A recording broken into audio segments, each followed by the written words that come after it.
Good morning and welcome back to my channel শ্যাজওয়ালের আরও একটা নতুন ব্লগে তোমাদের সবাইকে অনেক অনেক ওয়েলকাম আর ভালোবাসার সাথে আজকে ব্লগটা শুরু করছি। এখন বাজে দুপুর 12:10। তো সবাইকে ওয়ান্স সেকেন্ড গুড আফটারনুন। আজকে বাবা কি ঠান্ডা পড়েছে গো, আজকে বিভৎস ঠান্ডা পড়েছে।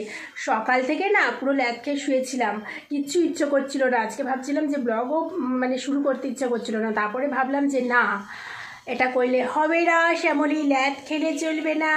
একবার যদি শুয়ে পড়েছো তাহলে কিন্তু সারা দিনটা খারাপ যাবে। তো সেই কারণে উঠে পড়েছি, উঠে গরম জল দিয়ে স্নান টান করলাম। স্নান করে তারপরে একটুখানি এখন এনার্জেটিক লাগছে। দাঁড়াও, আমি না স্নান করতে যাওয়ার আগে ভাত বসিয়ে দিয়েছি। আজকে শ্বশুরমশাই বর দুজনেই অফিস চলে গেছে, তো না ভাত সবে ফুটেছে। ভাতটা এমন গন্ধ বেরিয়েছে না, আমি ভাবছি যে এক্ষুনি বসালাম এক্ষুনি হয়ে গেল। তো কী যেন বলছিলাম, হ্যাঁ বর আর শ্বশুরমশাই অফিস চলে গেছে, তো আমি ভাবলাম যে আমরা কিছু একটা করে খেয়ে নেবো। ভাতের মধ্যে ডিম আর আলু সেদ্ধ দিয়েছি, জানো তো, একটু বেশি করে ডিম আর কম করে আলু দিয়ে ভালো করে মাখবো। আর ভাবছি একটুখানি গরম গরম বেগুন ভাজা করব। গরম ভাতে দেখবে বেগুন ভাজা যে কোনো রকমের ভর্তা দিয়ে খেতে বেশ ভালো লাগে। আর রাতের জন্য অ্যাকচুয়ালি আমি উঠে বসেছি কেন, রাতের জন্য একটা স্পেশাল কিছু বানাবো। 2-3 দিন আগেই জিনিসপত্র সব এনে রেখেছিলাম, তো সেইটা করা হচ্ছিল না। তো ভাবলাম যে না, আজকে যদি না করি তাহলে ব্যাপারটা ঠিক হবে না। যা যা কিনে নিয়ে এসেছি তার মধ্যে হ্যাঁ যে কাঁচা সবজি সেগুলো তো শুকিয়ে যাবে না ভালো, তখন একটা পয়সাটা নষ্ট। তো যাই হোক, এখন সেই জন্য রান্নাঘরে যাব, সব যোগাযন্ত্র করব। আর এটা তো তোমরা দেখেছোই, কালকে যারা শেষ অবধি ব্লগ দেখেছো তারা দেখেছো এটা আমি কী কিনেছি কালকে। কালকে না, ওই যে সানডে গেলাম না, সানডে দীপ আমাকে এই চাদরটা কিনে দিয়েছে। চাদর না, স্টোল। এগুলো না খুব গরম হয়, দেখো যে টাওয়াল চাদরগুলো খুব গরম হয়।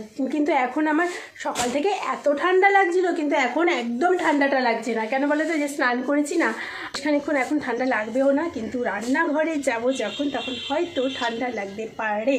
চড়াই পাখিগুলো সকালবেলা একবার খেতে দিয়েছি, আবার খাওয়ার সব শেষ করে দিয়েছে, দিয়ে এখন আবার চিকচিক চিকচিক করছে আর বারবার খাবারের জায়গাটা এসে দেখছে ওদেরকে খেতে দিয়েছি কি দিইনি। দেবো আবার একটু ভাতটা হয়ে যাক, ভাতটা একটু কয়েকটা ভাত দিয়ে দেবো ওদের। তো চলো রান্নাঘরে দেখা হচ্ছে তোমাদের সাথে। কি স্পেশাল রান্না করবো আজকে রাতের জন্য সেটা তোমাদের সাথে শেয়ার করবো। চলো। ডেকে বলো আমাকে, তোমাকে কোথায় যেন দেখেছি। এই দেখো গরম গরম ভাত আর ডিম আলু ভর্তা, বেগুন ভাজা দিয়ে এখন ভাতও খাবো। এখন জানি না কটা বাজে, সমস্ত কিছু যোগাযন্ত্র হয়ে গেছে রাতের জন্য কি করব। তো ভাবলাম যে ভাতটা যখন হয়েই গেছে, দাঁড়াও 1 মিনিট, ভয় পেও না বন্ধুগণ, ভয় পেও না। যখন ভাবলাম যে যখন ভাত আর যা যা দুপুরে খাবো হয়েই গেছে, তাহলে খেয়ে দিয়ে তারপরে যাই রান্নাঘরে। এখন বাজে হচ্ছে ও মাই গড 1:26 বাজে। দেখো আজকের আমার খাবার, ডিম আর আলুর সেদ্ধটাকে একসাথে সর্ষের তেল দিয়ে একটু কাঁচা লঙ্কা দিয়ে মেখেছি, আর বেগুন ভাজা সাথে 2টো লঙ্কা। আর বেগুন ভাজা লঙ্কা ভাজার পরে যে তেলটা ছিল না, সেটা ভাতের মধ্যে নিয়ে নিয়েছি। দেখো রাতের স্পেশাল মেনু, বুঝতে পারছো তোমরা কী হবে? কড়াইশুঁটির কচুরি। তার জন্য আমি দিয়ে দিয়েছি কড়াইশুঁটি, আদা, কাঁচা লঙ্কা, নুন, চিনি দিয়ে পেস্ট করব। আর এইখানে দেখো কি হচ্ছে, ইয়েস ইয়াম্মি আলুর দম। আর এই দেখো লেচি আমার রেডি, আর ওদিকে কিন্তু লেচিতে যেটা ভরবো সেটাও রেডি।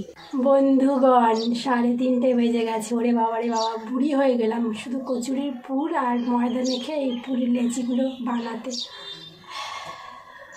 এক কড়াই কচুরি কে খাবে? চলে আসো।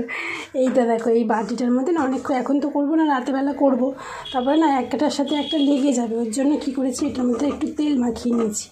তেল মাখিয়ে এইগুলোর মধ্যেও হালকা করে একটু তেল মাখিয়ে রেখে দেবো, তাহলে একটার গায়ে একটা লাগবে না, ঝপাঝপ বেলবো আর হয়ে যাবে।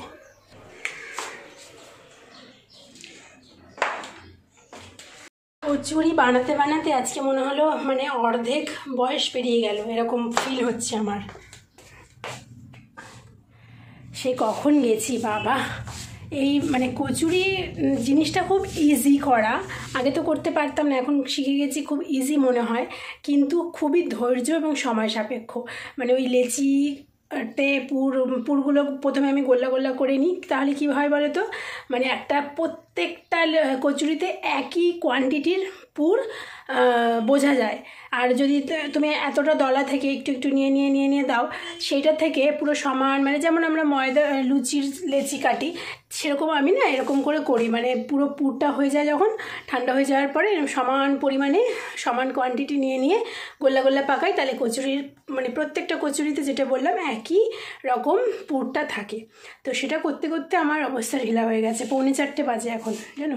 তো চলো খাওয়া তো হয়ে গেছে, ওই জন্য ভাবলাম সেই তো শুয়ে থাকবো, মোবাইল স্ক্রল করবো, তার থেকে কাজের কাজটা করে রাখি। আর শীতকাল পড়েছে, একটা দিন যদি কচুরি না করি তাহলে কি শীতকালটা সম্পূর্ণ হবে? অসম্পূর্ণ মনে হবে।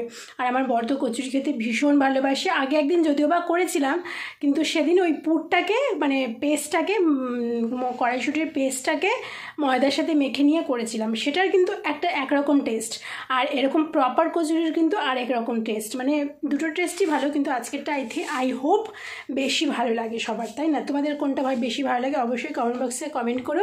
আমি এখন রেস্ট নিচ্ছি, পরে দেখা হচ্ছে, ঠিক আছে? চলো টাটা। গুড ইভিনিং বন্ধুরা। এই দেখো দীপ অফিস থেকে আসার সময় চপ এনেছে, পেঁয়াজি খেলাম একটা, আর হাফ আলুর চপ খেলাম। এখানে আলুর চপ এত বাজে বানায়, একদিন আলুর চপ বানাবো, দাঁড়াও। আলুর চপটা অনেক দিন বানানো হয় না, একদিন বানাবো। আর এই যে এসে গেছে জানোয়ার।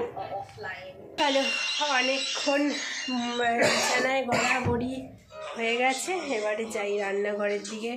খাবারগুলো তো রেডি করতে হবে না বাবা। এই জানলাটা না বন্ধ করে দিই, জানলাটা আমার বরের আবার সব গরমকালে জানলা খুলতে দেবে না কিছুতেই। আর এই যে শীত পড়েছে, ঠান্ডা লেগেছে, তার মধ্যে জানলা বন্ধ করলে নাকি ওর দম আটকে যাচ্ছে, নাক বন্ধ হয়ে যাচ্ছে।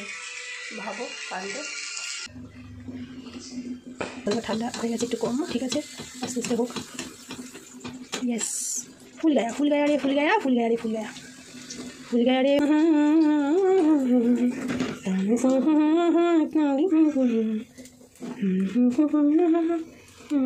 तेरे भीग जाने से धड़कना दिल का देखो तेरे। তা সরালে কেন কম্বলটা? চলো কচুরি খাওয়া যাক। 3টে নিয়েছি, যাই না খেতে পারবো কিনা। বেগুন ভাজা ছিল কালকের বলছি, সরি, দুপুরবেলা, সেটাও একটা নিয়ে নিয়েছি। তখন বাঘ আমাকে দেখলে আমরা করি কি সবাই মিলে একটা বেরিবেট দিই। যেমন যদি অবদার ওই সাইডে যায়, অবদার ওই সাইডে গেছে ধান খেত, তা ধান খাতে দেখা গেল ধান খাতে ঢুকলি মানুষ বেশি। ভালো হয়েছে না রে, ভালো হয়েছে না? সাবধানে। তো বন্ধুগণ, এখন বাজে 11:15, দ্বীপ বেরোলো, আর আমি দেখো আগেই চুলটা বেঁধে নিয়েছি যদিও বা। তো আমার না একটুখানি হালকা সর্দি আসছে ভাব, মাথাটা হালকা যন্ত্রণা করছে, চোখটা না হালকা জ্বালা করছে, মানে জল হয়ে যাচ্ছে চোখটা। তো ভাবছি এখানেই ব্লগটা শেষ করে দিই, তাছাড়া আর কোনো কাজও নেই, এরপরে ঘুমোবো, আর কি কাজ। তো এখানেই ব্লগটা শেষ করে দিচ্ছি। যদি ভালো লেগে থাকে লাইক করো, সাবস্ক্রাইব করো, কমেন্ট করো, শেয়ার করো, আর সবাই অনেকটা ভালো থেকো, সুস্থ থেকো, আনন্দ থেকো, সবসময় পজিটিভ থেকো, সবসময় হাসি খুশি থেকো, আর নিজের মন যেটাতে ভালো থাকে সেটা করো, ঠিক আছে? তো চলো tata, bye bye, good night, tata সবাই। 1 সেকেন্ড ভালো থেকো, টাটা টাটা টাটা।